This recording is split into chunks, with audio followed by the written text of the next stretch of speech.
Hello and welcome to Deep Thought Shallow Plots. My name is Erika. My birthday's on December 9th, and I really like to watch horror movies. My name is Katy. My birthday is November 29th, and I really like to overanalyze things. So, Katy, what birthday-related film are we overanalyzing today? Happy Death Day! I think it's also worth noting that sound guy Matt's birthday is also in November. Yep, 21st. So that's why we chose this movie for this month. Yes. And, I mean, that's pretty much all that's going on right now. Nothing else. I can't think of anything really important happens in the month of November. That is on my mind at all. Yeah, no, Yeah. November's really just about the birthdays. Yeah. And getting ready for Erika's birthday. Yep. And then, which is really all that December's about, honestly. Yeah, I can't think of anything else important that happens in either November or December. So, Happy Death Day. Happy Death Day. 2017. And this is the first time that we've touched the repeating day. The time loop. Time loop. Is it a trope? Is it a theme? What's trope? Is it a trope? I would call it a trope. A trope, okay. Just for our own knowledge here. Okay, so we're dealing with the reliving the same day trope. Mm-hmm. And we've got a reliving the same day trope, and it's a slasher. Yes. And it's taking place on a college campus. Yeah. So a lot of things coming back for us. I'm thinking of Black Christmas, just because that takes place on a college campus. Also in a sorority. We've got a sorority house horror. Yeah, love that for us. Sorority house horror. So do we just want to jump into it? Do you remember your first impression of the trailer? This is a weird thing where I distinctly remember my first time seeing the trailer and thinking it was like self-serious, another one of those really, kind of dumb slasher movies trying to cash in on the like slasher on a holiday thing. It was like Happy Death Day. Oh yeah. And it seemed like really serious about itself in the trailer, which is like not this movie at all. So I didn't watch it forever. Right. If I'd known that it was like a time loop story and that it was like a funny horror movie, I definitely would have watched it like when it came out. Yeah, that's actually, so I don't remember my impression of seeing the trailer, but this is something I've been thinking about as like watching trailers before movies nowadays, and actually this isn't a nowadays thing, it's been a thing for a while, but it's bothering me more and more, where like you watch the trailer and you feel like they just told you the entire story. Yeah. Yeah. I feel like a trailer either tells you everything that happens in it, or it just has shots, little impressions. Yeah. And you're like, so wait, what's the slowed movie? down version of a popular song. Yeah. And I'm like, I don't know what I'm supposed to be gathering from this. Yeah. Yeah. Is it supposed to be scary? Is it supposed to be funny? If trailer making is just a lost art or what? Maybe it is. I don't know. I don't know how much people are watching trailers anymore, I guess, maybe. Right. Well, especially if you don't go to the theater to see your movie, you just stream. To a movie theater, which I am, but I know a lot of people don't. Yeah, a lot of people just stream things now, so you don't really need the trailers. Yeah. I don't know. I didn't think about that. It's interesting because we were talking about, how this movie is indeed a horror movie, but kind of how the sequel just goes straight for sci-fi. Yeah. So, and this definitely could be sci-fi because I do feel like the time loop is more of a sci-fi. Right. Because there isn't a lot of like ways to explain a time loop without some sort of science mumbo jumbo, unless you're talking about like supernatural. Unless it's horror. magic. Yeah. Or literally the TV show Supernatural, where it was, I believe, a god doing it. Yeah, we thought it was Loki, but it wasn't. He's not Loki. Gabriel. It's like Gabriel. Yeah. Right. I was going to say Michael. The Some angel. archangel. Yeah. So one of those goddamn angels. But I think that, and I mean, I don't think this is that controversial of a statement, but like sci-fi and horror are pretty closely connected, Yeah. They can be. I mean, that's why it's always like sci-fi fantasy is like one sort of genre. Yeah. And I feel like horror kind of goes in there because often it is a supernatural element or a sci-fi element or something. Yeah. And I think about, for me, when I like for my own definition of like what makes a movie a horror movie, I think about if like the themes are playing on some sort of like personal or cultural anxiety. And like technology has always been a cause for cultural and personal anxiety. So that's a good point. Yeah. And, scientific discovery and the role of human beings and all that, I mean, that is stuff. When you think about it, like the creature features are often also sci-fi. Like Frankenstein is sci-fi. Right. And he's a traditional horror monster. Yeah. Or Godzilla. Think about the role that aliens play in horror movies, right? Yeah. So this is a horror movie, and we've got some good good horror shit. So our main character, Tree. She dies 10 times. That we see. And we hear she dies even more. That's true. I don't remember the exact number, but that's true. But so she talks about more times dying. 10 times. I wrote down every single way she dies. Yes. Do you remember any of them? We were talking about before we started recording that I really like the one where she's stalking her professor boyfriend guy's wife, Dr. Butler. Yeah, we hate him. Yeah. When she's trying to figure out if his wife is the one killing her, and the killer drowns her. A good guess. Yeah. And the killer drowns her in the fountain. Yes. And I love that one for being so different from the others. Right. But mostly because then she wakes up spitting up water. Yeah. And I love when it carries over like that. Nice touch. You know, I think I've talked about before, one of my favorite things that horror movies do that they don't always do, but they do better than a lot of other genres, is to show like the wear and tear on the body. Right. And like people getting worn down and stuff. So I love that even in this one with a time loop where they could have just had her reset. Yeah. They like make this point of like, no, each of these deaths are affecting her physically. The same thing happens when she gets hit with a baseball bat, and then like we see that shot of her getting hit with the bat and then her head going down back onto the pillow. Yeah. That was and pretty then cool. Is that the one right before she then faints right in the morning and has to go to the hospital? Because one loop, she's in the hospital. Yeah, that's right. And the Dr. Butler's like, you should be dead, technically. Yeah. But I'm not going to care that much about it because I'm a shitty doctor. So yeah, she gets drowned once. She gets hit with a baseball bat once. The main way she dies, which actually I really like, is that she's killed with a knife 3 times, and that's the main way she dies. That has the plurality of her death, which is very slasher, and I think does a really good job of showing us that it's not that serial killer dude that they try to pin it on in the 3rd act, because he has a gun. Interesting. You know, and I was just like, no. Yeah. This slasher doesn't use a gun. Yeah. This slasher uses a knife. Yeah, she never gets killed with a gun. Nope. Not even in that one when she does confront that guy. Nope. A couple other ways she dies. She gets hit by a bus. That's one of my faves. Oh, the bus one is she good. just decides to waste a life fighting Danielle. Yeah. Right? Though I still don't understand why Danielle gets taken off of the why that gets her off the list. I'm like, she still had that weird birthday card, which maybe she was just holding for Lori, or maybe she was working with Lori. We still don't know. That's true. We don't know. I think it's because maybe Tree is assuming that if she kills her murderer, the time loop would stop. Oh, she's making an assumption. I think that's the assumption that's happening there. Okay. But I don't know. Well, I think Danielle could still be suspect. That is the assumption she's operating under. She gets hit by a bus. She gets in that car, the cop car that gets blown up. Oh yeah, that's a good one. I like her face when she's like, well, fuck, you know, okay. I have to deal with getting blown up this time. She does die by suicide one time. Oh, that's true. She hangs herself, right? Yeah. She does end up eating that poison cupcake. Oh, yep, just the one time. And then my favorite is when she gets killed by the giant bong. Oh yeah, yeah, that's my favorite. I forgot about that one. Yeah. Well, that's probably, I think that death and that day is probably one of the more interesting for me, because that's when she actually does go to the party. Yeah. That's being thrown for her, and she punches that guy in the face, as she should have. Yeah. Right? Yeah.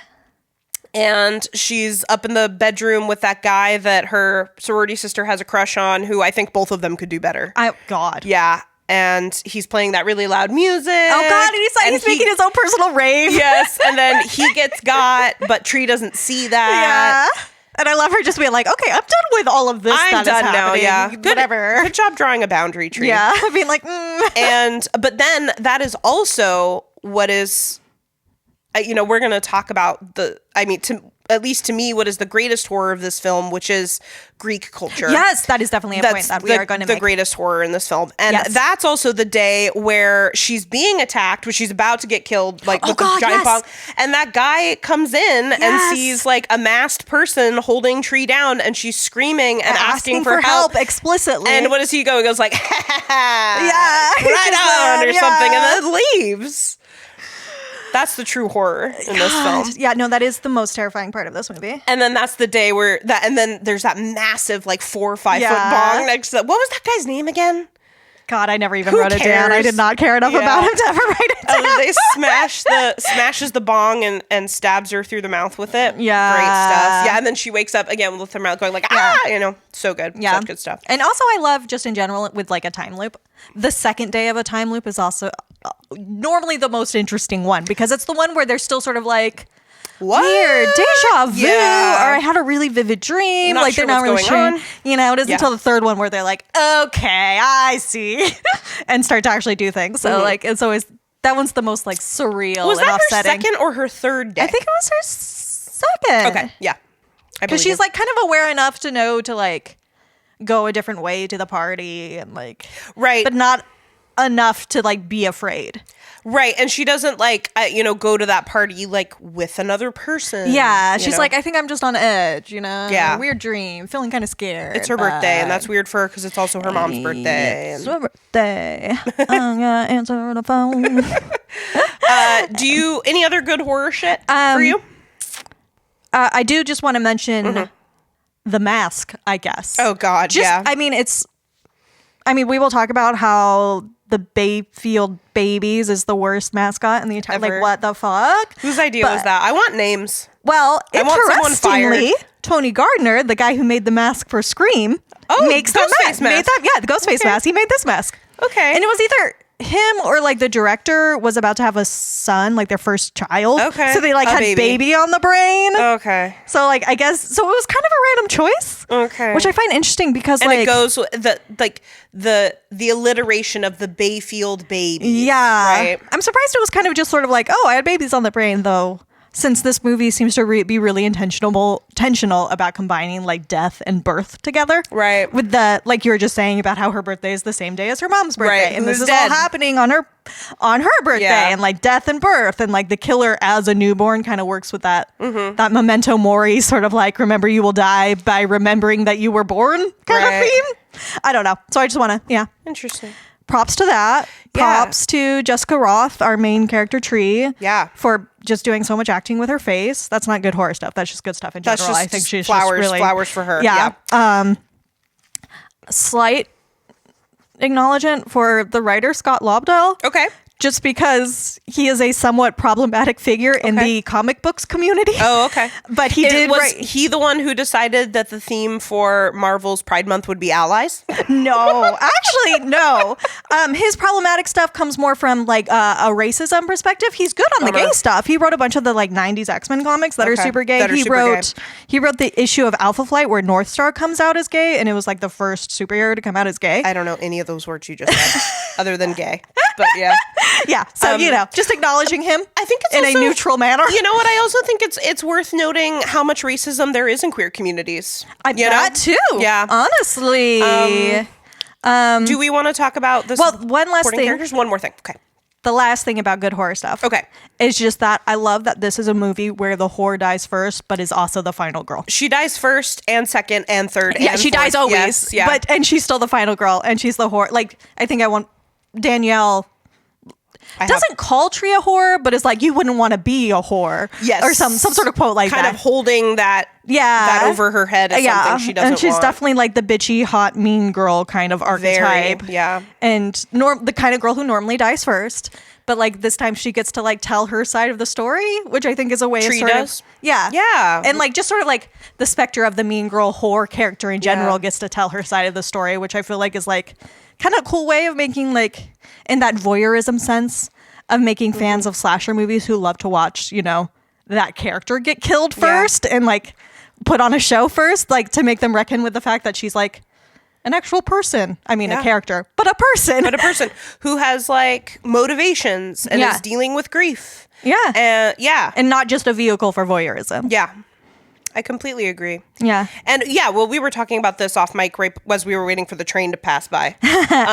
How, kind of pretty much my big deep thought for this film is like, this is a slasher film, right? But it's also one of those repeating the day films. And so I'm thinking about other repeating the day films. I'm thinking about Groundhog's Day. Yeah. There's others. 12:01 p.m. Okay. There's One Fine Day. Okay. There's a bunch. Yeah, so there's a bunch of stories. It's a bunch of TV shows. It's a common trope. Oh yeah, and like episodes of TV shows where they relive the same day. Yeah, like that episode of Supernatural. Yeah, that episode of Community. That episode of many episodes of Doctor Who. Yes, many episodes of Doctor Who. But how like we'll talk about this in your literary corner. Yeah, most likely. Yeah, but kind of this idea of reliving the same day as like, a purgatory and making a penance to like make up for the transgressions that you have committed, right? And like figuring out, like learning the lesson that needs to be learned so that you can become a good person, right? Yeah. And kind of the plot of The Good Place. Oh yeah. I still never watched the last episode. Oh. I was too sad. I didn't want it to be over. And then it's been like a year and I still haven't watched it. I did that with the whole last season of Parks and Rec. Yeah, because the penultimate one ends really good. Yeah. And you're like, that's it. I'm done now. But anyway, purgatory, atoning. Like a purgatory atoning type situation for, our sins and transgressions. And I feel like that's also a pretty big aspect of the slasher genre, right? Yes. Of usually, we've talked a lot about archetypes. Listen to the Cabin in the Woods episode. Plus basically every other all episode. the other episodes. If you're new here, we don't just throw around the word whore casually. It's our archetype. Right, yeah. So like when we have the, the slasher genre and the archetypes and people being, especially the early kills of people being, punished for their transgressions, like the whore. Yeah, somebody who's having too much sex or somebody who's, imbibing too many alcohols. Yes, yeah. That is kind of also a way of like punishing them for their transgressions. And so I've just kind of an interesting little connection between these two tropes coming together. And I'm actually kind of surprised it hasn't happened before. It is such a good idea for I think there is actually, did you see that on Netflix? There's like a new one that's like kind of a more teen focus, like a younger horror, so maybe not as scary, but like maybe more of like a mystery that's like a repeating your kind day. of thing more than my kind of thing. Yeah. Yeah, I don't know. I haven't watched it yet. Okay, yeah. But just I think it's going to become more of a thing. That maybe more horrors are going to do it. Cool. Are we ready to talk about some supporting characters? Yeah. So, since this is kind of like that reliving the day slasher genre, normally when we cover a slasher, you were mentioning this again off mic, that like when we start to talk about the characters, we usually kind of start with the final girl and make our way to the psycho killer. But we're going to start with the psycho killer. Yeah. Because the psycho killer is Tree's roommate, Lori. Which aren't college roommates their own special kind of hell when you think about it? If you think about it, I was unscathed. You were fortunate enough to not have one, yes. With college roommates. I mean, well, we lived in that apartment, but that's not the same. No, we had our own space. Our own space, our own rooms. And honestly, my roommate situation was not so bad. As it could have been. Yeah. Like, we had our own space in a sense, and it would have been great if it wasn't for the fact that roommate had a horrible boyfriend. I mean, again, like, we'll talk about college life, and like, it's... And honestly, things if you don't have a horrible boyfriend, then your friends have a horrible boyfriend. Look around. If you don't have if your friends don't have a horrible boyfriend, then it could be yours. Yeah. Are you the horrible boyfriend? Maybe it's you. And to be fair, I have been that horrible boyfriend too. Oh my gosh. So Lori is our psycho killer, but I gotta say, I find her character pretty thin. Yeah. She doesn't doesn't have a lot to do. She's got to repeat the same thing over and over again. I do. At the end, we do finally get her reveal of her motive, that like she's upset that Tree is having an affair with Dr. Butler. Yeah. Because she also loves Dr. Butler, but is also like, what? And it's just like, this would be more interesting if Lori was in love with Tree. Yes. Okay. Of course on that. I will say the one thing, we'll probably periodically talk about the sequel, so spoilers for that, I guess. Yeah. One thing I do like about the sequel is that in that alternate universe that Tree ends up in, Lori isn't the killer. She's not, and they actually get to be like friends and have this really sweet, like some sweet moments together. Lori actually gets to be a character in the sequel. Yeah, like I ended up really loving Lori in this. It was one of the few things I really liked. But I do think Lori, when it comes down to it, was just kind of obsessed with Tree. Yeah. I was thinking about it sort of in a joking way where when we first meet Lori, when we're first introduced to her, and each time, every day when we get reintroduced to her, she's listening to Ophelia by the Lumineers. Oh, okay. And I have a one-sided... I was going to say, like, they're like my nemesis, but they don't know who I am, is how I feel about the Lumineers. Yeah. In the way they pop up in my life. Nemesis is a good way to describe the Lumineers music. Yeah. I don't know. And like having them, like the moment the moment I heard the Lumineers, I should not project onto other people in their relationship with the Lumineers. Yeah. I know they have many fans and I do not fault them. And some of their songs are really good, which put a feeds Lumineers into my song on hate a of mix them. CD for me. Yes. Yeah. It just makes me hate them more when they have the song I like. Yes. I'm like, yeah. how dare you? How dare you? And Ophelia is one of those songs. Okay. But the moment I heard it, I was like, oh, well, of course she's the killer. She's listening to fucking Ophelia by the Lumineers of her own volition. You called it. But then I like actually took a moment to think about the lyrics, and I was like, okay, wait, this is a song about like kind of feeling disconnected from your emotions on the one hand, and on the other hand being obsessed with like a girl, but also with like a sense of tragedy in terms of like Ophelia from Hamlet and like this like inevitable tragedy, which is kind of like thematically on point for this movie. Like it's a good introduction for Tree, who is also very disconnected from her emotions. Right. And then also for kind of obsessed with a woman, her mom. Yeah. And then you think about, we don't really know this about Laurie yet, but she's also really masking how she actually feels about Dr. Butler and about Tree, and also is just so obsessed with Tree. Yeah. And they're both just sort of obsessed with the tragedy. Yeah. And they're stuck reliving the tragedy. And you can tell she's up. You can find out. You do glean pretty quickly that she is obsessed with Tree because she figured out it was Tree's birthday, even though Tree seemed like she was trying to keep people from knowing it was her birthday by looking at her ID, which it feels like a bit of a boundary violation for me. Yeah. And then the making of the cupcake. But I don't understand. Did she, I guess she also Googled her or something? How did she also find out enough to know to like frame the guy who murdered her mom? Right. I'm like, did she figure that out? Or were her and Tree actually close at one point? And like Tree, like I wonder if they had been friends at some point. Did you call about, right, because we'll talk about this when we talk about Tree. It's just like, what, like, are they in undergrad or grad school? Oh, yeah. What is her major? Yeah. And also I felt like in sorority houses, you have a little bit, maybe not, maybe I'm wrong about this, but you have a little bit more say in where you live. And I don't think you would end up with somebody that you like hated. Right, yeah. I'm surprised that Tree and Laurie were roommates if they didn't have some sort of kinship, maybe? Did you catch about like how long ago Tree's mom had passed away? Oh, they do mention it. They mention it. Was it very recently or was it kind of a while ago? I think it's like, I want to say 5 or 6 years. Okay. It would have been like, when she was in like middle school or high school. Okay. I want to say, but I don't remember the exact. Okay, yeah. Long enough ago that like, that's not, I was going to say long enough ago that she could have reached some sort of like acceptance with it, but also how could you ever? Right, your mother was violently murdered. Like, I don't know. I don't know how you deal with that in a way that's like quote unquote normal. Yeah. Because that's such a not normal thing to happen in your life, but also like long enough that like the fact that she is still self-destructing over it, that she hasn't found more productive, I guess, that she hasn't gone to therapy. It's really and that like she's still ignoring that call from her dad for several iterations of the day. Yeah. Anything else about Laurie? And is she? It's implied that she's the one who changed Tree's ringtone. Yes, and that's I wasn't sure if that was confirmed. How'd she get a hold of her phone long enough to do that? Oh, one thing I was going to say earlier though, actually about Laurie, is that I actually do just kind of feel bad for her as a murderer because she has these really intricate plans and they're just not very good when it comes down to it. Yeah, like she seems like she's really smart, but I think she's one of those people who's smart but not wise. Mm-hmm. Where it's like, too young. What were you going to do after you poisoned her with a cupcake that you obviously made? Like, and that seemed to be her main plan. And then the like framing the murderer thing was like a backup plan. Yeah. I'm like, where was that one going? Yeah. Girl, you're not thinking this through. And I just feel like it kind of goes with like, she like has this sort of like one-sided rivalry with Tree, like me and the Lumineers. Like it's very one-sided. Like Tree has no idea. She thinks that they're, roommates and maybe friends as much as Tree has friends. Yeah.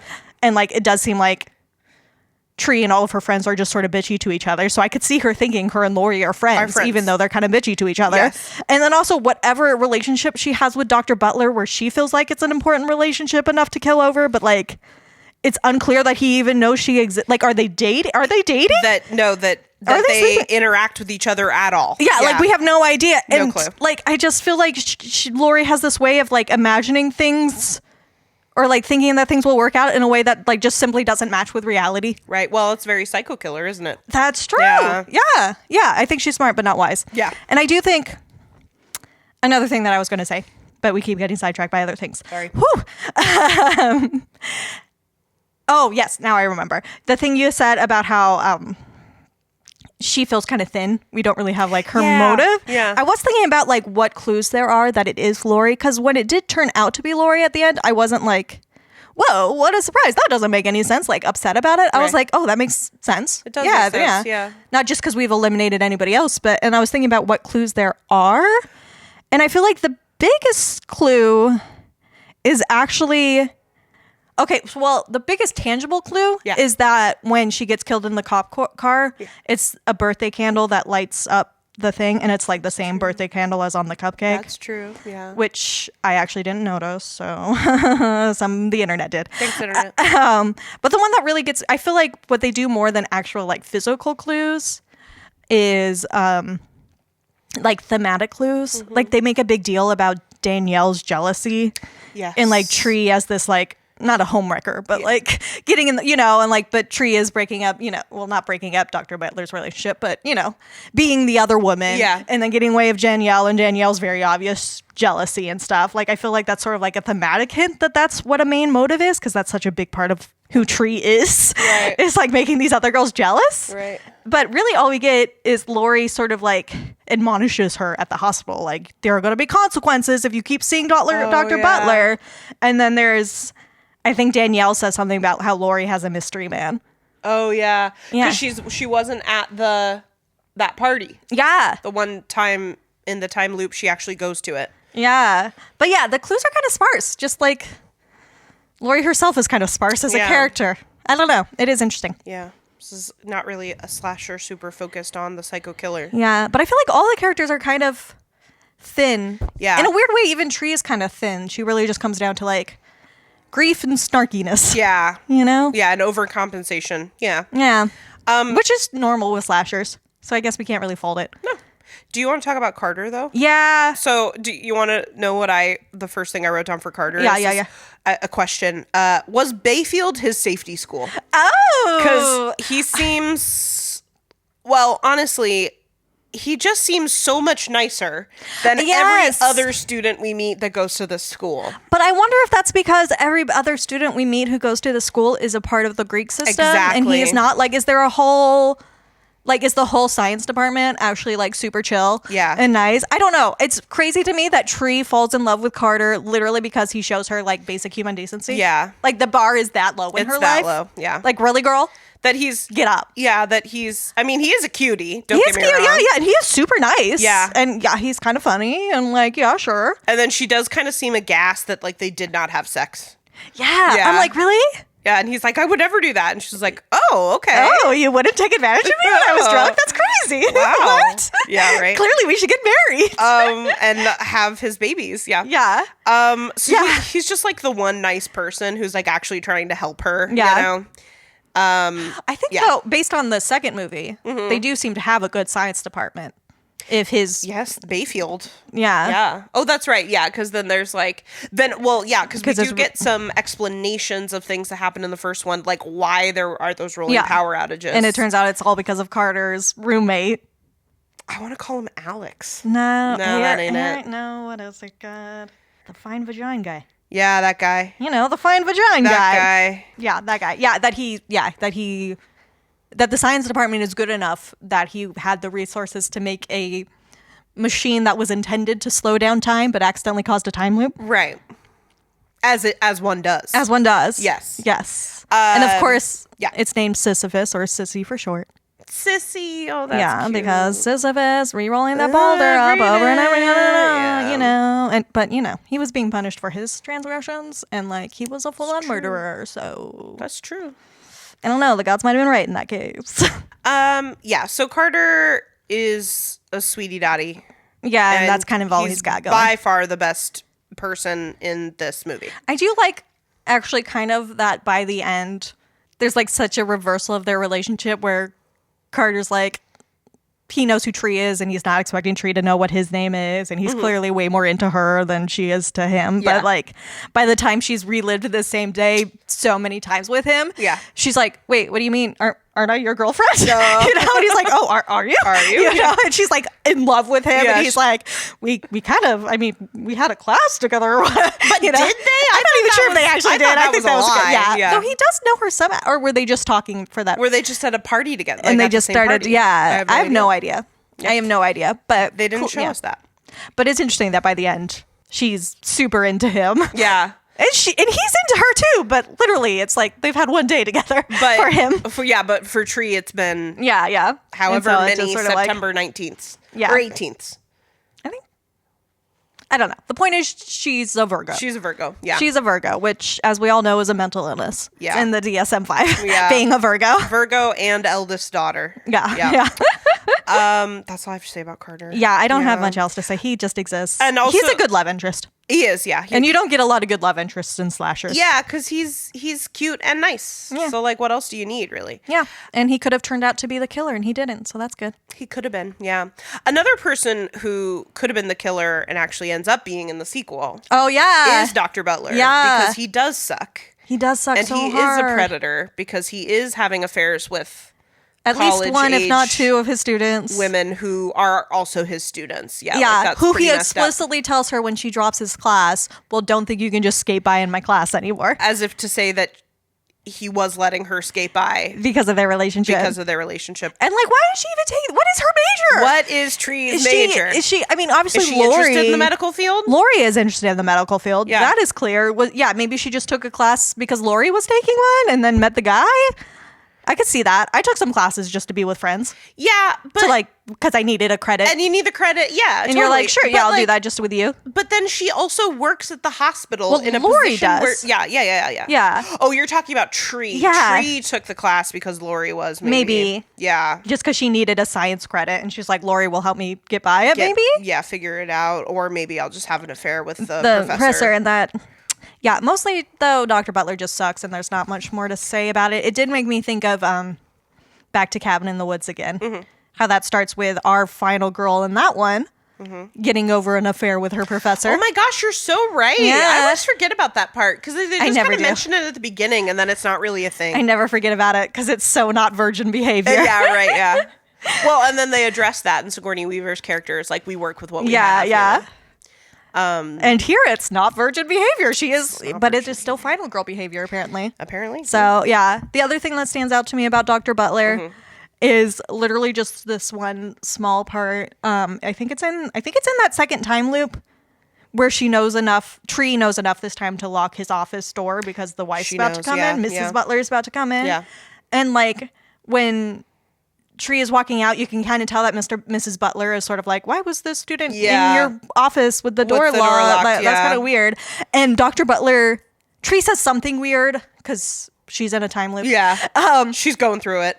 And Dr. Butler does that little, like, what do you call that symbol where you kind of loop your finger? Yeah, like the cuckoo. Like, yeah, the little crazy screwed in the head sort of gesture about her. And I just think that's so, like, he's just, like, setting the foundations to gaslight his wife in case Tree ever says something. Yeah. Or I guess that's not gaslighting because he's making his wife think that Tree is crazy, not make his wife think that she's crazy. Whatever you call the version of gaslighting where you put the craziness on a different woman, on the other woman. He's just being a dick. He's a dick. Yeah, we don't need fancy pop psychology for it. He's just a dick. Yeah, not a good person. And why Tree? Yeah, I love Tree's outrage when she finds out that that's Lori's motivation, and she's like, "Really, all of this for some fucking guy? Seriously, who sucks? Who sucks? Yeah, not even for like a Carter or something." And then that does make me wonder about Mrs. Butler. It's like, does she also suck? You know, have they entered into like a suck alliance? Maybe. To just be bad people together. Or is she being taken for a ride? I don't know. You know? All we really know is that they have a very nice house. They have a very nice house. There. Yeah. I wonder what she does with her life. But they also live in Louisiana, which I think is worth noting. Oh,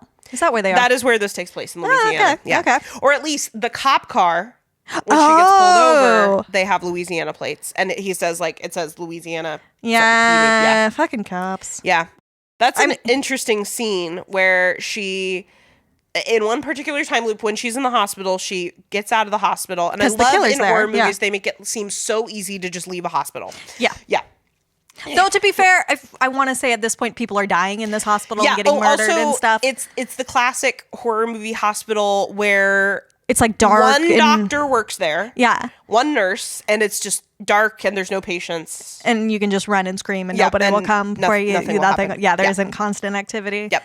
So, especially since I feel like earlier we get a line about how the there's a lot going on at the hospital. Yeah. Specifically because there's a murderer. Oh, because what's his face? John Toombs. Yeah, is there getting treated from something or other. There, so it's like, so it's supposed to be busy at the hospital, but it's like, nah. There's supposed to be like a lot of extra security, but there's not. Well, I guess there's that one extra security guy, but he's fucking dead. That's true. He gets killed, so. But really, like, one extra guy is not extra security. Yeah, for a serial killer? But yeah, there's when she does faint and she ends up in the hospital and the doctor's like, you should be dead. Literally be dead. And he's like, wow, crazy, right? And then he dies, so we know he's a red herring. Yeah, right. Which, I mean, yeah. And also Carter gets killed. No, that's later. That's later, yeah. A different time at the hospital. Yeah. And then, so she runs away from the hospital and she gets in a car and she escapes the masked psycho killer. And it seems great. And she's driving away and she's ha-ha-haing and then she gets pulled over. It's like cops have nothing fucking better to do. I don't know. Yeah. I don't even know why she gets pulled over exactly. I think probably speeding. Yeah, she was probably going speeding. pretty fast. That's true. Yeah. And then, of course, she doesn't have her license or any registration. And it's like, it does not surprise me, but kills me that this woman in this car is saying that she was almost murdered. And the cops who saw it is like, oh, she must be drunk. Oh, yeah. Have you been drinking? Yeah. And it's like, this woman is clearly scared and running away from something. I would assume like a domestic abuse situation, probably. Yeah, if she's saying that he's trying to kill me again. Yeah. That'd be my first thought. Well, yeah, because he does go again. And it's like, you don't even know what's going on right now, man. Yeah. This sounds, Yeah. And it also, it reminds me of the someone with like a legitimate issue and be like, are you drunk? Right. It reminds me of, I don't know how many goddamn times I've been to the doctor and I've like said, oh yeah, so this is going on. And the doctor or like physician assistant or nurse practitioner or whoever, it's like their first question is like, well, could you be pregnant? Oh God. And it's just like, no, I couldn't be. And like, why is that the only question? Yeah. When it comes to women's health, it's like, well, are you pregnant? Yeah. Like, oh my God. Let's just actually deal with the things that are coming out of my mouth. Yeah. Instead of your like assumptions. Yeah. But so she does almost get arrested because she thinks that going to jail like will keep her safe. And like that's her mistake for thinking that there will be any safety in a cop's custody. Well, I mean, safety from the particular psycho killer she's running away from. Yeah. Doesn't know what other danger she's getting herself into. Yeah. But, and then of course Lori, the psycho killer, catches up, and I think this is probably the most like intricate and complicated scene because otherwise she's just like killing her with a knife, drowning her. She gets hit by a bus, baseball bat, that kind of thing. I will give Lori credit for being pretty resourceful. She was very resourceful. You know, she kind of just she uses whatever she's got. Yeah, and she's got a car to kill a cop. Yeah, vehicular manslaughter, and then a bunch of gasoline to light on fire. That never does actually happen, but yeah. And then the birthday candle just to set it on fire when Tree's just handcuffed behind in the back seat of the car, just being like, well, a good scene. I tried, she did try. It was a valiant effort. It was. And that's kind of all of the side characters other than the ones who are in the sorority and the frat boys. The frats, yeah. Which none of them, other than Danielle, really stand out as individual characters. No. And I think Danielle has even a bigger role in the sequel. Yes. And then there's the cliffhanger at the end of the sequel. Yes. Where it indicates that Danielle is reliving the same day over and over again. And I would watch that movie. Yeah. And hers is specifically as like punishment. Right, yes, because she's not a good person. Yeah. Though honestly, she's a bitch, but she is a bitch. But also, yeah, we were talking about she's not a murderer. How like Tree's friends are not particularly nice, and so she just like but still considers them friends. Cause like there is the scene probably in like that first or second time she's reliving the day, and she's talking to Lori, and they're talking about Danielle and how Danielle might be mad at Tree for making out with a guy she has a crush on, right? That fucking guy. But then Tree mentions like, well, Danielle was actually being really nice in the previous scene. And if you recall the previous scene, Danielle was not being nice. What was she just like, where have you been? Yeah, she's like, what guy were you with? Yeah. Are you being a whore prostitute? You don't want to get a reputation. Yeah. Also, there's a house meeting at lunch. And it's like, that was her being nice? Okay, Danielle. Okay. Yeah. But the thing is that Tree, or at least in the first couple loops, that is just sort of life. Yeah. I mean, we see how poor Becky, who should just be allowed to eat her fucking lunch. She missed breakfast at the meeting. What even is breakfast? Yeah. Like, oh my God, let her eat. Yeah. And Tree's just sort of like smiling and like, yeah, that's what you get, Becky. Yeah. I do like that when Tree does finally decide that she needs to be a better person, one of the first things she does is sort of like use her mean girl powers for good and defend Becky in her lunch. Against Danielle. Yeah. Just like, fuck you. I'll eat all of this food. I'll pour chocolate shake on you. Yeah. But no, yes, I do think the Greek system is the real horror.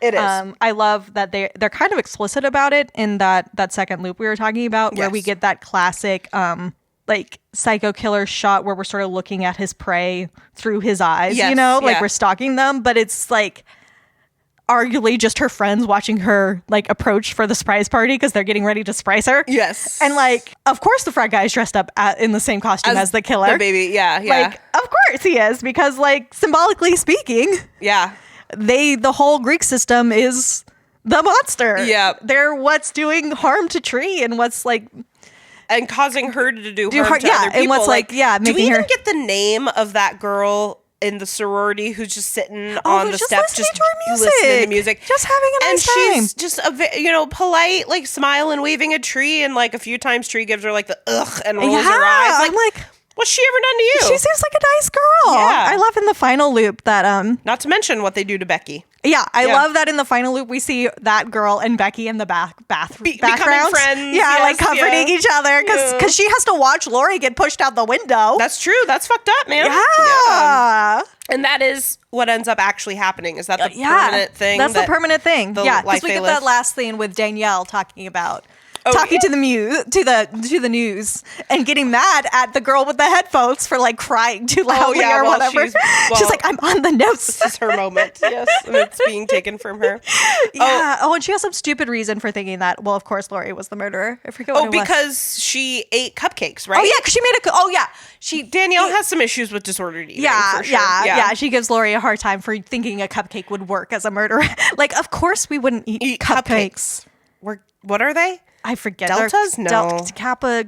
I don't fucking know. Kappas. Kappa, very not Kappa cuisine. They're Kappas, remember? Yeah. Oh, yeah. It's very not Kappa cuisine. Yeah, she's enforcing a lot of dietary restrictions on them, right? No carbs, don't even eat breakfast. What even is breakfast? Yeah.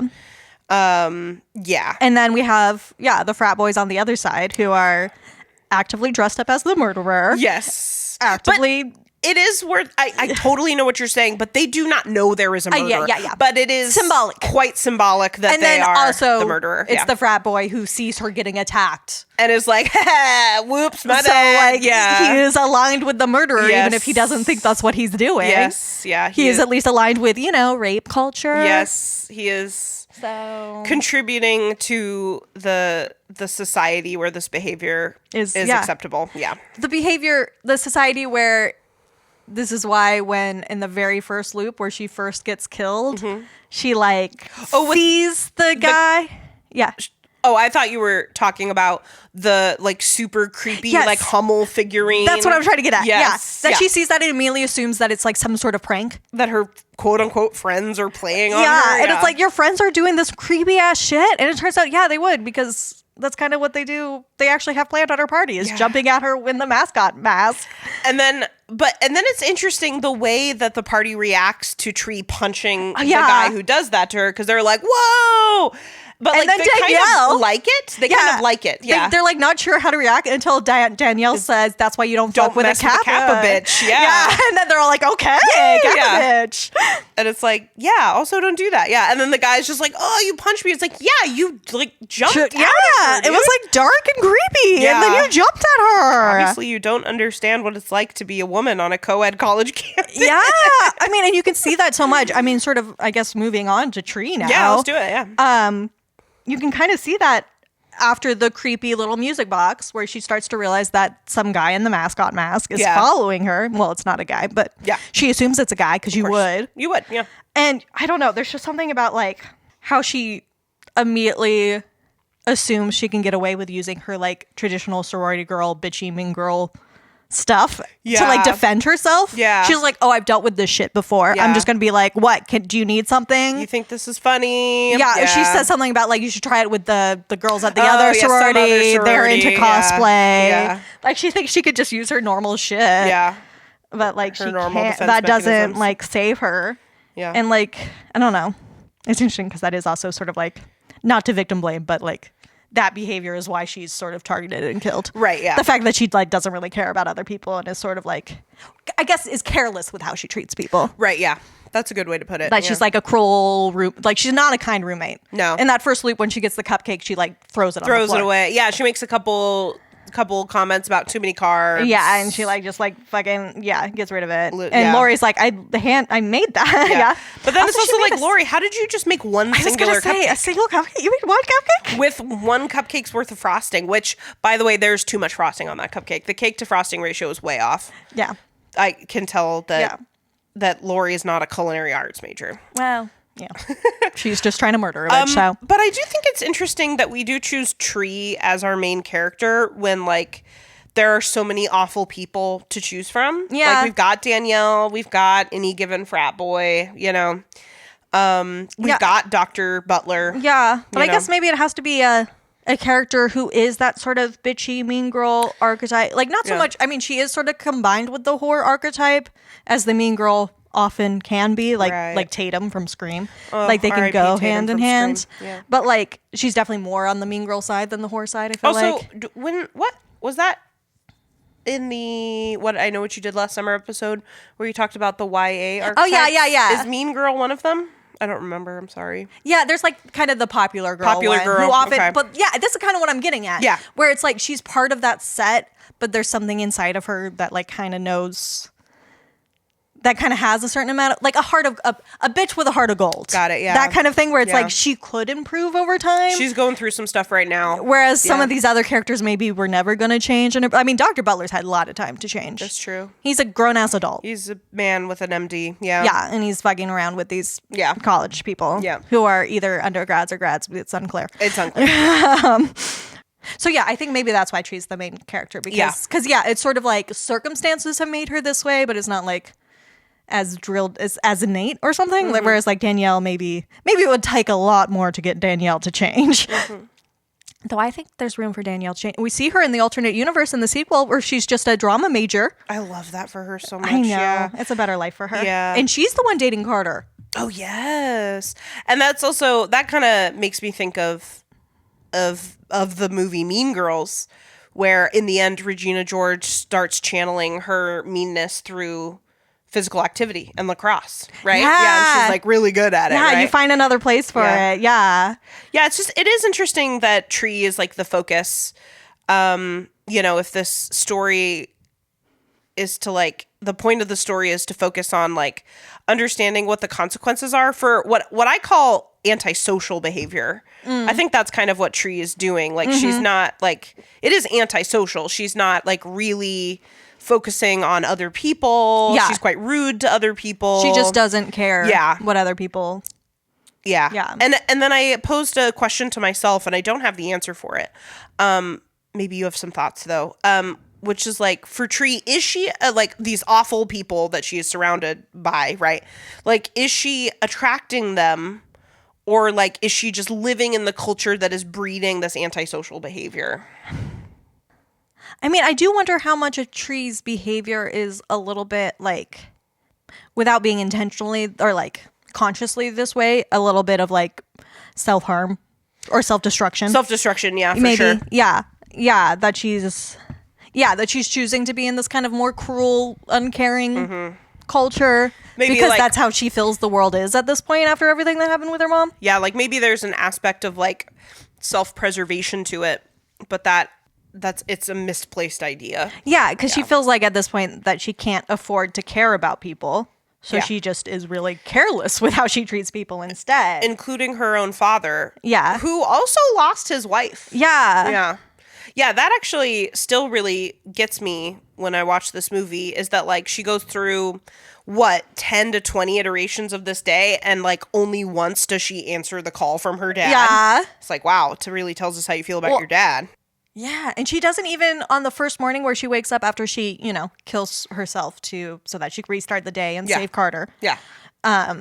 Even after that day, she doesn't answer the phone. Though that is the day she goes to meet him, but she still doesn't answer the phone. Oh wait, I thought that was after, because I do love I do really like when they finally do everything right. Mm-hmm. Like she thinks it's going to be the last day, and like she does everything right, and then but she dies anyway because she eats the poison cupcake, right? Yeah, that's the day where she sees her dad. I thought so, yeah. And I was like, oh, well, now you got to go do that again. But she still doesn't answer the phone when he calls in the morning. She's like, you know what? Okay, Dad, you can wait. Yeah. We'll have our lunch when we have our lunch, but we're not going to do that.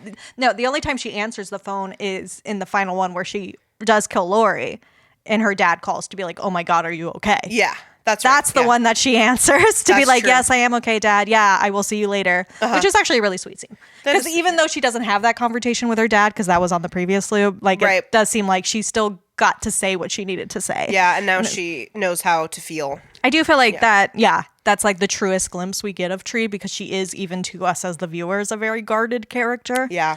And so that moment with her dad is like her at her barest, other than I may think maybe in that second time loop, which is so good. We get the moment where she's like all alone for a second at the party, and she just looks at herself in the mirror and she just sighs like the most like, I don't know, like, I guess grief-filled sigh. I don't even know. She's just like so over everything. Like you can just sort of see for a second how over everything she is. And I love that they put that in she's just a very good actor, I guess, mostly is what I feel. Yeah. Also, can we talk about, since we're kind of talking about grief, how a little bit heavy-handed it was when Tree talks about how she's being tired of running and hiding from her grief over her mom, and it's like, almost like running and hiding from the killer. Was a metaphor this whole time. Yeah, right. Yeah. But I do kind of like so then she's like, fine, then I'll fight back. Mm-hmm. What now? And like that still doesn't work. Yeah. So I'm like, actually, you took the metaphor a step farther. Okay, that's better. I was like, okay. You're a little heavy-handed, but you did a little extra with it. Right. Like, because grief isn't really something you just, like, fight. It's, like, something you kind of have to, like, I don't know. Yeah. Or, like, the movie itself doesn't care about the metaphor, in this weird meta way. It's like, you think, it's like the grief and the stuff with her mom is another red herring.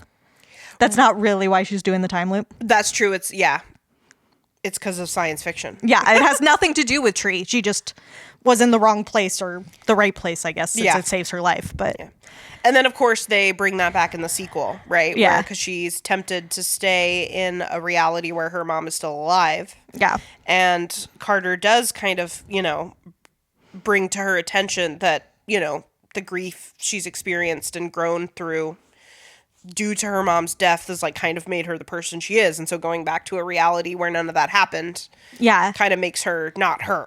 Yeah. And also points out the fact that if she is here, then where's the Tree that was here? Right. Like you've taken somebody else's life. That's true. Which is an interesting thing to ponder. Yeah, pretty selfish, antisocial thing to do. I know. Yeah. I do think when it comes down to it, I mean, my other grief was obviously the big theme. Yeah, it's a big one. Yeah. My other big theme, though, was just sort of like the idea of consequences. Yeah. Which goes back to kind of what you were saying about slasher films in general. Yeah. That, like, this is the consequences that society would like to see for their anxieties, Yes, yeah. But so, like, it's just so clear even before all the murder stuff that Tree... I don't, like when Dr. Butler is like, oh, there's a lot going on at the hospital right now. It's not a good time for us to be canoodling. Right. Yeah. And Tree is like doesn't care. No. And I think that just shows kind of like how reckless she is. Mm-hmm. And I feel like it's maybe that kind of behavior that, young people do sometimes where they're sort of like daring the world to make her face consequences. Yeah. Exactly. Yeah. Like, I mean, I see this a lot, like working in schools with like, young people like figuring out that like there are consequences to the things they do. And like sometimes it's like a natural consequence, of their actions or usually it's lack of action, right? Like you didn't do something and this is the consequence, right? Yeah. And I think for Tree, it's maybe also, I mean, going back to grief, coming from this place of like everything that happened with her mom seems so like random.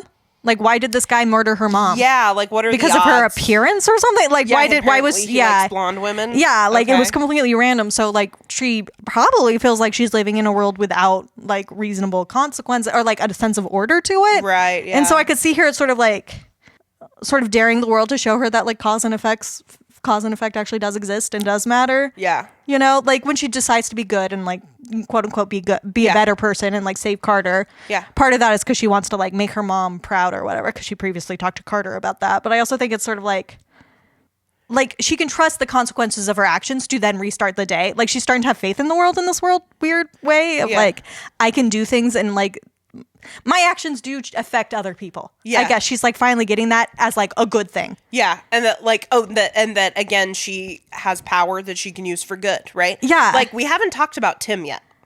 Oh God! Yeah. That's true. I meant to talk about it when we were talking about the sororities and is he in the frat house? I think he's in a frat. Yeah. I think so. Yeah. Because we kind of see him in the frat house when she tries to find out if he's the murderer. If he's the murderer, and he's which just is how instead she finds out that he's gay. Yeah. I love her facial expression too. Just like this sigh of realization, like this makes sense.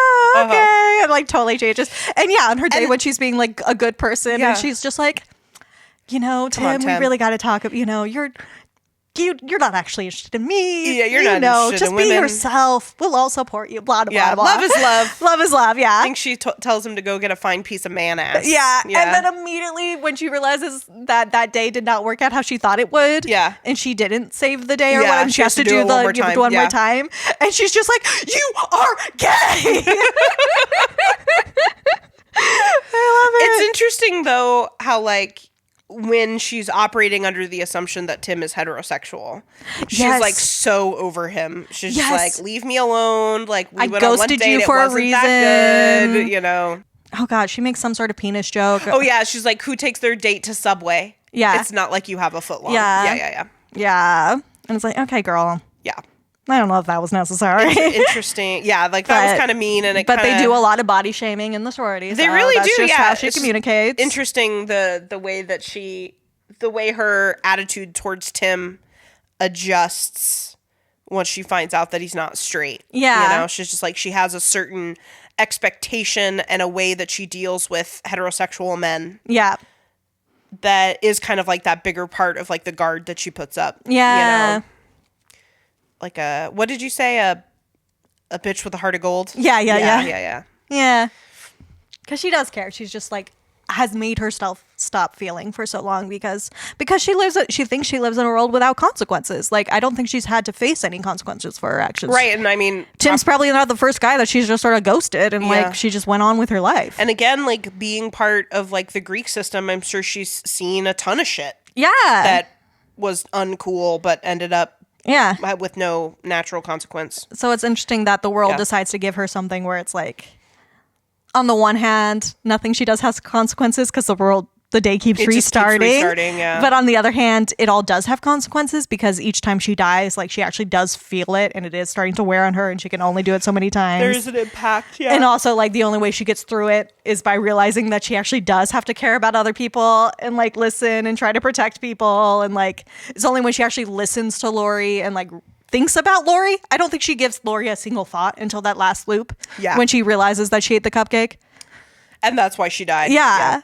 Like she's finally like becoming aware of the people around her and realizing like, oh, the things I do matter and do affect other people. Yeah. And it's because Lori is the one who tells her, hey, look, Tree, it's none of my business, but I think something like this is bound to have some pretty serious consequences. Yeah. So it's weird. The world just sort of like is there for her to make her learn a lesson or whatever. Huh. Are you ready for Literary Corner? Yeah. Let's do the time loop again. Literary Corner. Yes. Because I was very curious about where time loops came from. Right. Because it wasn't Groundhog's Day in the 1980s? It was not. It predates? 93 actually, Groundhog's Day. What? Yeah, 93. Oh, wow, okay. Yeah. Interesting, right? Wow. Okay, So predates 1993, you say? Wow. Yes. I did wonder, I was like, does this technically go back to like, religions who have a concept of like a cycle of death and rebirth, you know, birth, death, rebirth. Is that really what it goes back to? Death, birth, rebirth, that sort of thing. Or a lot of those epics like, you know, Gilgamesh and stuff where it's like technically the days are moving forward, but they're like telling the same hunting sequence where it's just sort of like the animal they're hunting is different. So it sort of feels like the same day over and over again, which is just part of the oral story tradition where you kind of tell the same. You're kind of repetitive because it makes it easier to remember. Yeah. I didn't think about that. But then I actually looked at I actually tried to put together a timeline of time loops, if you will. Oh my gosh, I love it. And see what different sources listed as like the earliest time loop, quote unquote, story. And the earliest one I could find was actually from 1892.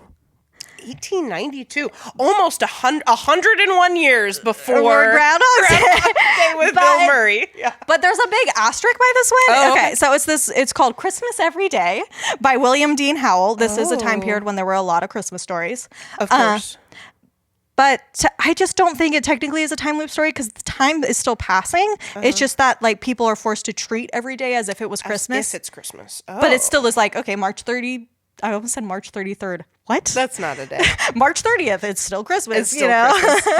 Interesting. You know, so it's like not really a time loop. And then in another one I'm sorry. I have a quick question about the Christmas Everyday one. Yes. So is that like a horror story? Because it sounds awful. It's in that time period where Christmas was kind of coming back in popularity, and there were a lot of like ghost stories being told on Christmas. Sure, It's in that vein where it's not really a horror story, but has supernatural elements, like a Christmas Carol, right? Where that's not really a horror, but it is. Isn't horror. It though? Yeah. I my vibe was that. Like if you were for whatever reason like being forced to celebrate every day as if it was Christmas, like that actually sounds awful. Yeah. You know?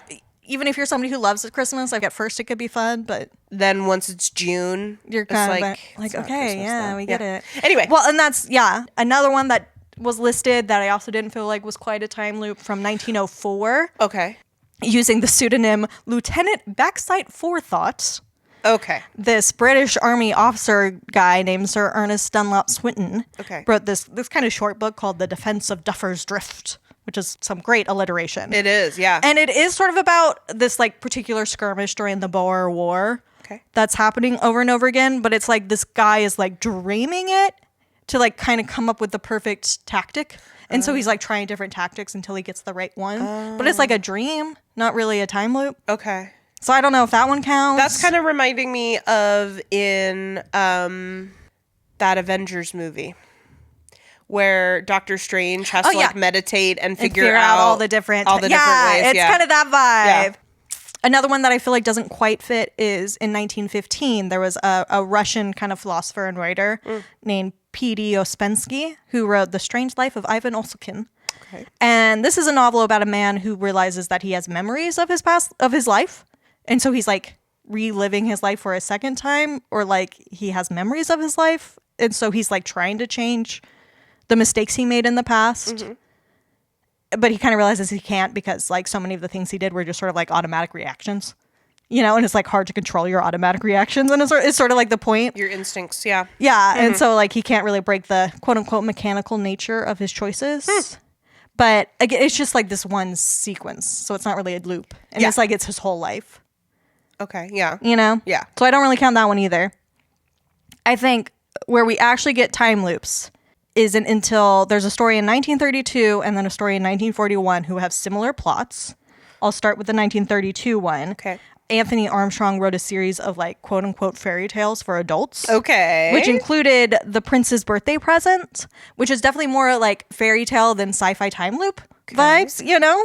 Because it's about like the classic sort of selfish prince guy who gets 3 wishes, and he has like, after his first 2 wishes went so well, he's like, oh, I just want to wish for that last half hour of my life to happen again. Oh. But it like just sort of happens again and then ends with him wishing again for it to happen again. And then it happens again. And then it doesn't seem like he's aware. He just gets stuck in the loop. So it's not really a time loop because he's not really aware of it. Yeah. But he sort of curses himself to be forever stuck in that half hour. Yeah. The way one does when they are presented with wishes. Yeah. Wishes always backfire. Yeah. And that happens also in... no matter what your station is. Yeah. So it also happens in the 1941 story Doubled and Redoubled, which is by Malcolm Jameson, who's another writer from the golden age of sci-fi, which we talked about in our episode for The Thing. So, you know, if you want more on that. Yeah. But yeah, this short story also is about like a guy who he's just like an average office worker. He works in stock stuff, you know, Wall Street shit. And he has like just a perfect day where he like gets engaged and he wins some horse betting thing and he stops a fucking bank robbery. And it was actually a pretty fun story.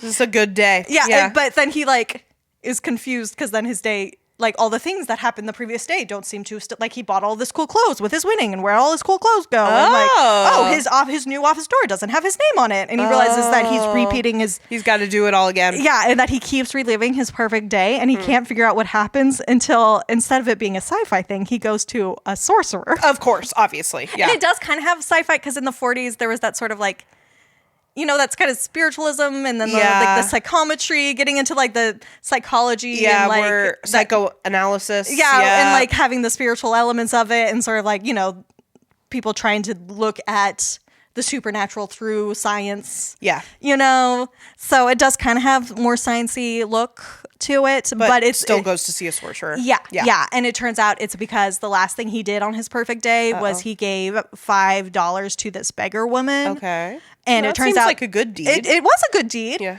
And this woman who was a like an exiled witch sorcerer from the sorcerer club, she was exiled because she just was not good at magic. And she was like, wow, because this man gave me $5, I'm going to grant his next 3 wishes. And the dude thinks to himself like, oh, that was the best day ever. I want to relive that day. I could live that day again. I wish I could live that day again, you know? And so he gets like stuck living it over again. Well, no good deed so goes unpunished, I do kind of feel like, I guess. as far as the ones that I saw, that was the first one where I really felt like, okay, that is a time loop. It has that classic like first loop where he's like kind of confused. And what year is like that the again? deja 1941. Okay.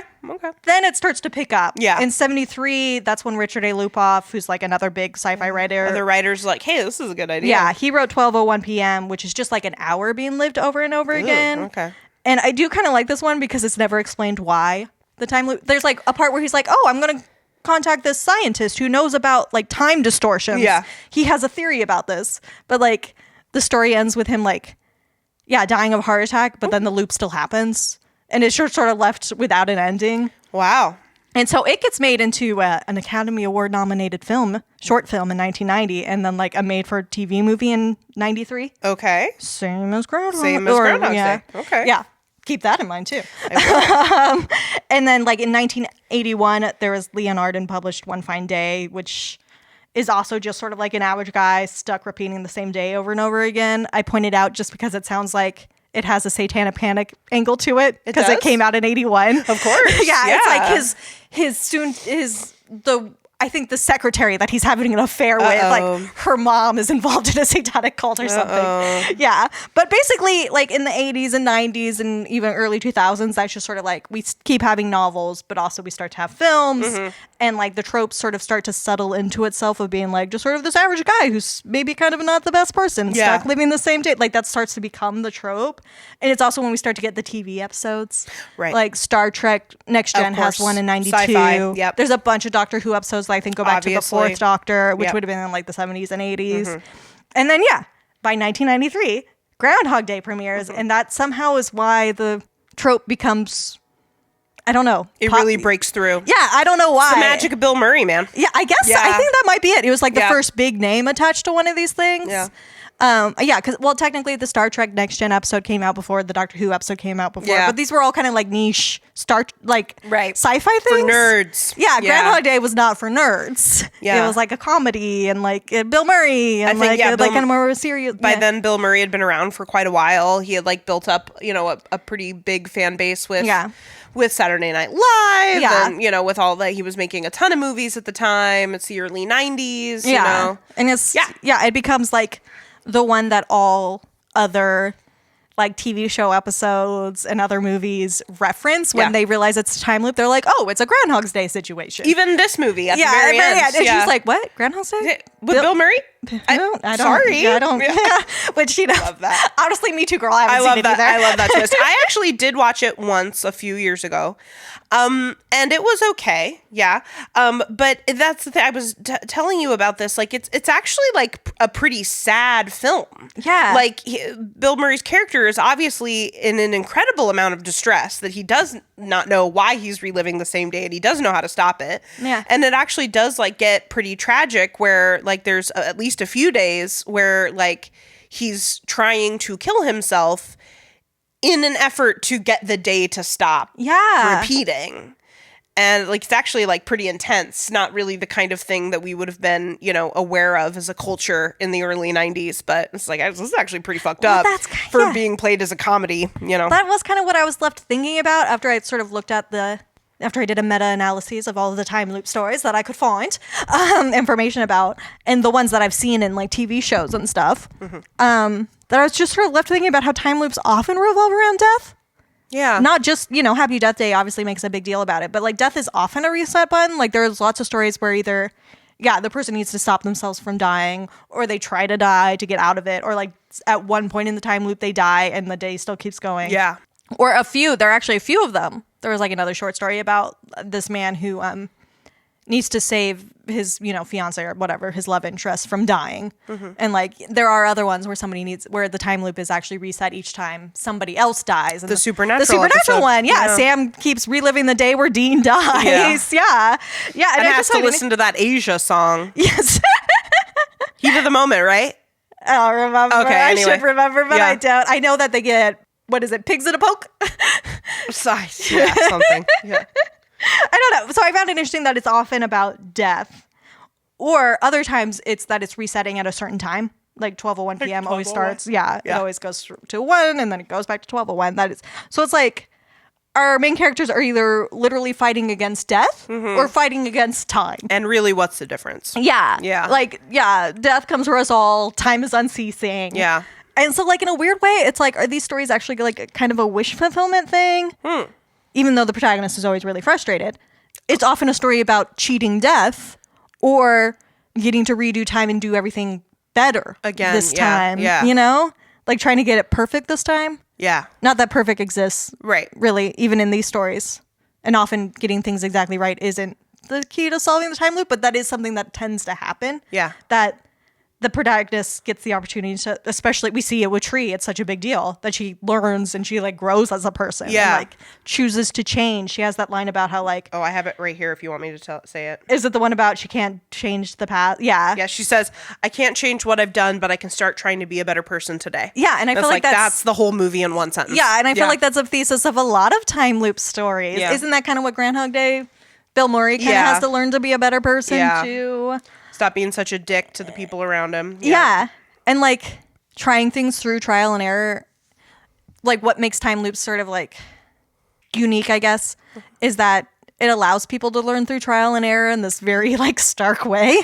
People can try and try again until they get it right. And it's like they're the only person who remembers the time loop. Right. And so like memory becomes like it's the only thing they can take with them. There's often the time loop thing. I think it happens in the sequel where she has to remember all of the intricate physics of the this thing and like teach it back to the people who taught it to her originally because she's the only one who can remember it. Because it's not the sort of work you can get done in a day. So it's like memory is the most valuable resource that you have in these things.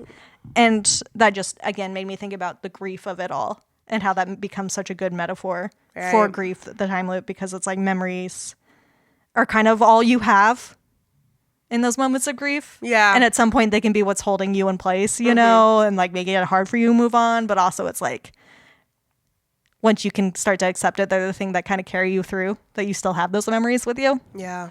I don't know. But in general, I don't know. I feel like there's something about time loop media, even despite all of this like heavy shit. And like you said, the suicides. Yeah. And I think there's a suicide montage in the sequel. Yes, yeah. And like this movie is literally about her dying over and over again and like her grief with her mom and stuff. It's still like a really like kind of weirdly lighthearted and normally comedic genre. Yeah. And I can think of a lot of time loop like episodes of TV that are just sort of funny. Yeah. And then like by the end of the episode, they have to deal like the supernatural episode gets super heavy and dark at the end. Yeah. But like it's like so funny for most of it. Yeah. And I don't know. Because it's funny to watch Sam get so flustered and frustrated. Yeah. Because Dean doesn't understand what's happening. And so he's just going about the day. Yeah. Like a day. But Sam knows a truth that Dean can't know. You know? And for some reason, that's funny. Well, I also think there's always like comfort in the familiar. Right. Yeah. And like we're literally just seeing the familiar things and watching them get messed with a little bit where it's sort of like a fun little like, oh, this time he went that way. Yeah. That's fun. Or like, oh, you tried to save him that way. It didn't work. It didn't work. Yeah. Because of this different. It like becomes kind of fun because it's familiar and then you like subvert what you think it's going to be. And I also think that we just love to solve puzzles and there's pretty much always a puzzle element of like, why is this happening? Right. Yeah. That doesn't always get solved, you know? But I also think, I don't know. There's always a montage. And isn't that really what it's all about? Yeah. Who doesn't love a montage? Yeah. Yeah. And I do have to say that my personal favorite, that also gets kind of sad at the end and is about grief of losing a wife and losing a son, is the season 4 episode of Stargate SG-1, where it's called Window of Opportunity.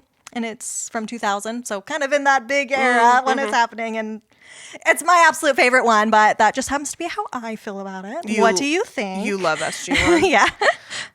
Yeah, I'm thinking... You have a fave? What's the Community Day one where they... The Community episode is...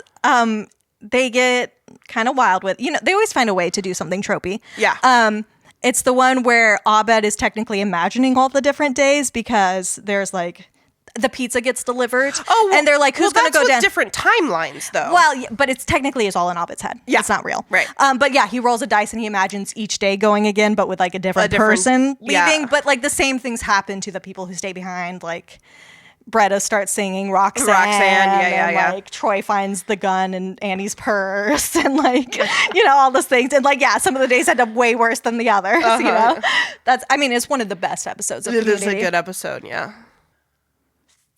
I'm trying to think because you know I'm a massive Simpsons fan. I was going to say, there must be a Simpsons one. one. There's been over 700 episodes of The Simpsons. I would imagine there's a Simpsons one. You would think that there is a time loop episode, and none come to right mind. now I cannot think but of one. one. But I bet there is one. I'm certain. Oh, there is a Simpsons episode. However, they didn't do this time loop trope until season 32. What year would that be? That would have been like 2 years ago. Oh, damn. 2 or 3. Yeah. And the title is called B9 Rewind, which is super cute. Where Lisa gets stuck in a time loop. She dies each time she goes through a time loop on her 9th birthday because Lisa is perpetually 8. Yeah. Right? And so she turns 9. Oh, meta. They stop the loop by killing Gil, who is a common kind of like sort of a pathetic character. Like he's always down on his luck. He never has much going for him, you know. He's Gil. That's right. Which is interesting because then there was another episode just this last season where Bart is turning 11. Oh. And it's like a big deal because Bart is 10. Bart has been 10 for they're finally letting them age. 36 years. No, then it went back to normal, but it was kind of playing on the fact that, you know, because you can't fight time. Because you can't, no. Except for in a time loop story. Oh, this must have been, yes, of course, it was a Halloween episode, which tracks, Yeah. A Halloween episode. Treehouse of Horror 31. And then, so this Halloween that just happened was Treehouse of Horror 35, so this was 4 years ago. Oh, yeah. Anyway, so probably that Simpsons episode. Yeah. I do really, really enjoy that Supernatural episode as well. It's really Gotta good. say, that's a really good one. And no, but legit, the Stargate one is one that like my family and I we rewatch it a lot. It's like a comforting one. Yeah. Now, is that one? Does it have a happy ending, or is it kind of sad? It does get sad because it turns out the time loop happened because somebody was trying to go back in time to save their wife who died. Oh.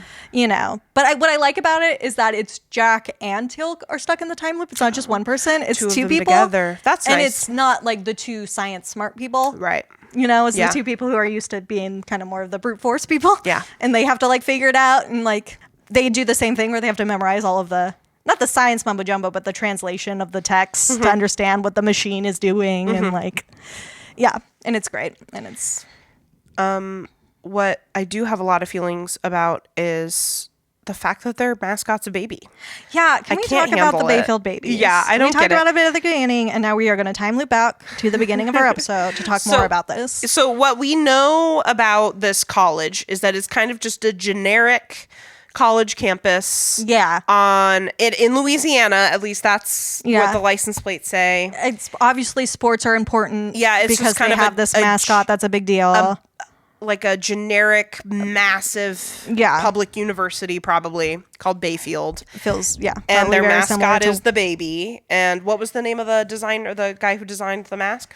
Tony Gardner. Yes. The guy who made the ghost face mask. He made the ghost face mask and he made this baby. And it is terrifying. It is terrifying. Like, and it is interesting the way it's like, it is kind of that stereotypical baby with like the big rosy cheeks. And the little tooth. And the lashes and the one tooth. Yeah. And apparently, they chose it because like they had some other ideas, but like that was the one that like actually scared people.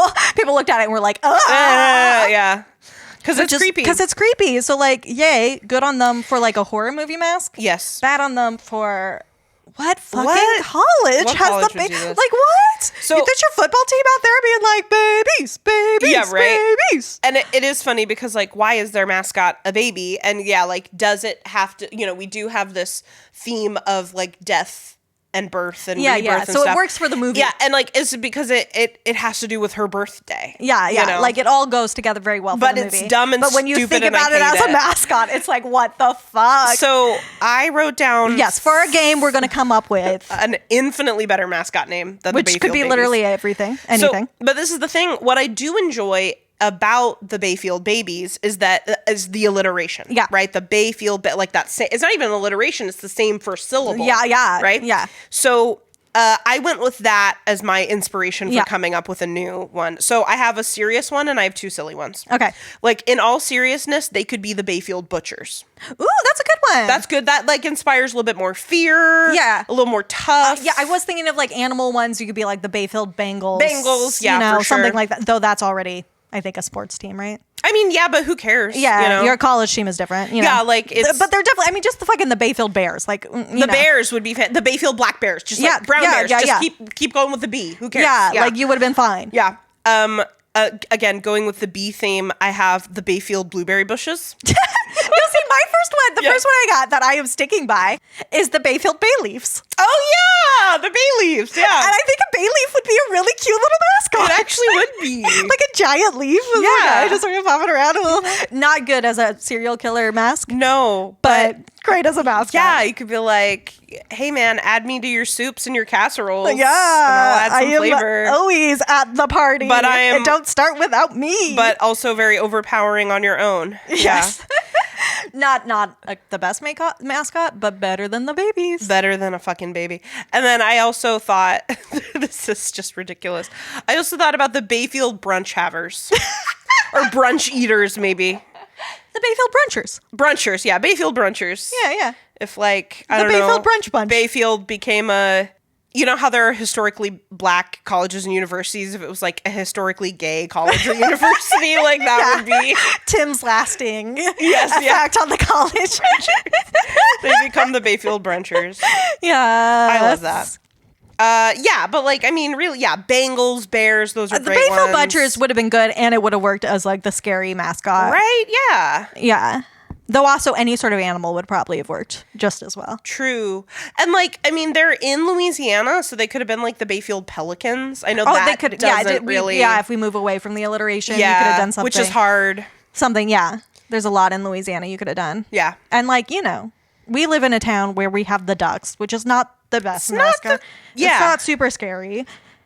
Yeah. So like, you can have a cute mascot and one that's not super scary. That's like not the main problem with the baby. But it's like such a ugly baby. And it's like, who wants to be a baby? Yeah.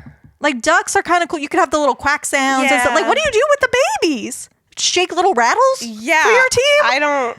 Like, what is the... How are you supposed to, What is the merch? How are you supposed to... Well, the masks. God. The masks. And it's horrible. I know. And that, like, everybody in that school seems to have. Yeah. A baby mask, which is terrifying. It does not inspire like intimidation in your rivals. No. You know, like if you're the Bayfield Babies football team. Right, yeah, whatever you are. It's like, oh, you're fucking babies? Go cry to your mamas then. Like, what? There's too much there. Yeah, just to pick on. Yeah. Yeah, Bayfield bastards. Bayfield bastards! Oh my god, I love that. I don't know what your mascot would be other than an actual baby, though, too. A bastard, yeah. Like a rapscallion or something. Yeah. I don't know. The Bayfield Beagles. Beagles, yeah. The Bayfield Bagels. That would be better than babies. The Bayfield Blueberry Bagels. Oh my god, it'd be so good. You imagine that mascot wandering around, sort of waddling around in its big loop. Here's the... And it's a time loop. It's a loop. It would work. A bagel's a loop. So... Katie, here's the prompt. We have to artistically represent some of these new mascots and post them on Instagram. Okay. You could make a bagel and a bay leaf, I bet. Oh, yeah, absolutely. Yeah. I bet it'll be super adorbs. And a blueberry bagel? I would love to see your blueberry bush one, though, too. Okay. What was some other ones? A butcher. Oh, yeah, the butcher. Could the bay leaf and the blueberry bagel be having brunch? Yes. Yeah, because otherwise, what is the... What is a brunch Well, haver? it's just him. It's just he is the mascot. There's only one gay person in that entire school, and it's Tim. He has to go to every game and just stand there like, yep. I represent the brunchers. Drinking a mimosa. Yeah. Oh, I love that for them. So this has been Deep Thoughts, Shallow Plots. Join us next month for our December episode. We're going to be talking about Krampus. So going back to the darkness of the holidays, refresh your memory on the Black Christmas episode from last December. Yes, because we will talk a little bit more about the dark roots of Christmas time. The horror of Christmas. Yes. Yep. Thanks as always to Sound Guy Matt, whose birthday is also this month. Yes.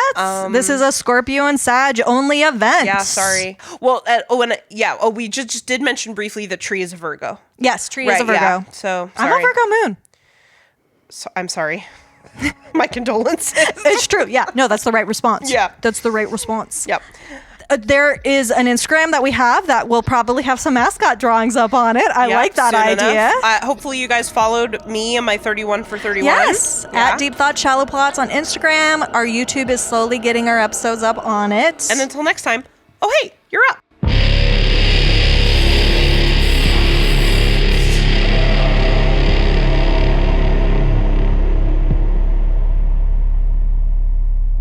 Hello and welcome to Deep Thought Shallow Plots.